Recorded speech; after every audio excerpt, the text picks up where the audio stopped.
Avengers Infinity War. Avengers Infinity War. The biggest broke weekend box office record, $248 million. And cement itself as one of the greatest of all time.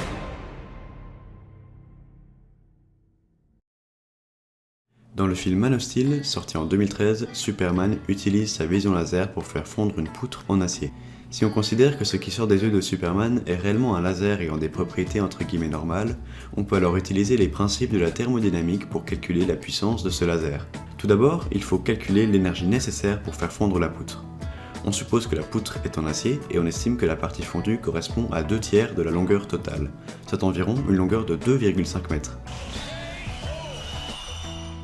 La poutrelle présente dans le film est probablement une poutre à aile large d'environ 25 cm de largeur et 30 cm de hauteur. D'après le site The Engineering Toolbox, qui classe entre autres tous les standards de poutres américaines, sa référence est W250 x 250 x 131.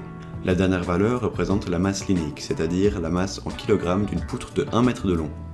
On peut alors calculer la masse de la poutre. Elle est égale à la masse linéique de la poutre fois la longueur de la poutre, ce qui est égal à 327,5 kg. L'énergie nécessaire pour faire fondre la poutre regroupe deux formes d'énergie. L'énergie nécessaire pour élever la température de la poutre à son point de fusion, on va l'appeler E thermique, et l'énergie nécessaire à la rupture des liaisons intermoléculaires, autrement dit la fusion de la poutre, on va l'appeler E liaison. La capacité thermique massique de l'acier, c'est-à-dire l'énergie qu'il faut pour augmenter de 1 degré la température de 1 kg d'acier, est de 460 joules par kg et par degré. Sa température de fusion est de 1515 degrés, et on estime, en se basant sur l'habillement des figurants, que la température ambiante est d'environ 15 degrés. On peut alors calculer E thermique. E thermique est égal à la masse de la poutre fois la capacité thermique massique de l'acier fois la différence de température, ce qui est égal à environ 226 000 kJ. La chaleur latente de fusion de l'acier est de 396 600 joules par kilogramme. On peut donc obtenir E liaison.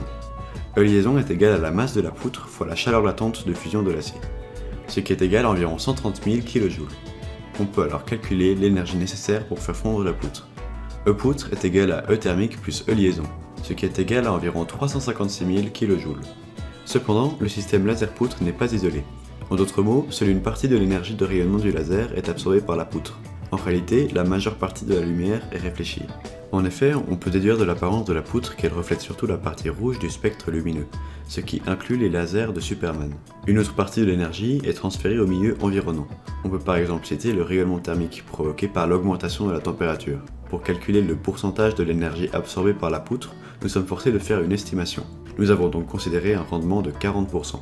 On peut alors calculer l'énergie fournie par le laser. E laser est égal à E poutre divisé par le rendement, ce qui est égal à environ 890 000 kJ. Mais fournir cette énergie n'est pas la seule difficulté à laquelle Superman doit faire face. Ce qu'il faut avoir en tête, c'est pas seulement la quantité d'énergie nécessaire à faire la transformation. Il faut tant de joules pour faire fondre 1 kg d'acier, il faut tant de joules pour faire bouillir 1 litre d'eau. C'est pas seulement ça, c'est le rythme auquel vous mettez cette énergie. Si vous mettez ça sur un rythme trop lent,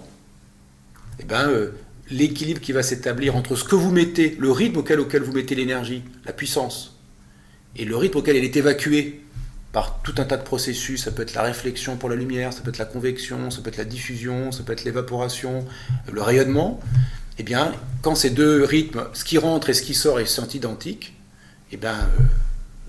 l'équilibre est atteint.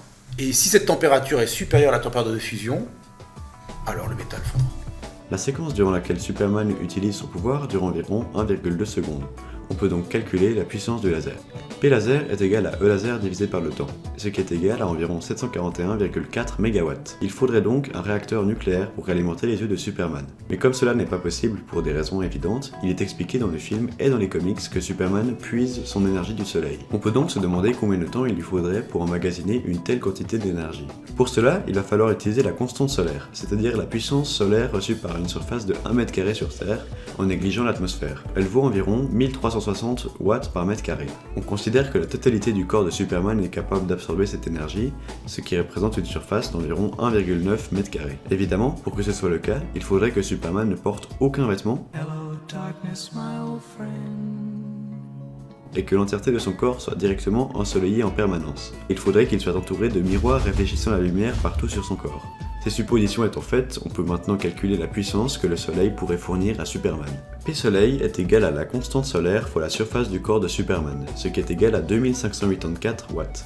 On peut donc finalement calculer le temps nécessaire pour accumuler l'énergie du laser. T est égal à E laser divisé par P Soleil, ce qui est égal à environ 344 293 secondes. Si l'on convertit ces secondes en jours, alors on obtient l'équivalent de 4 jours de soleil en continu.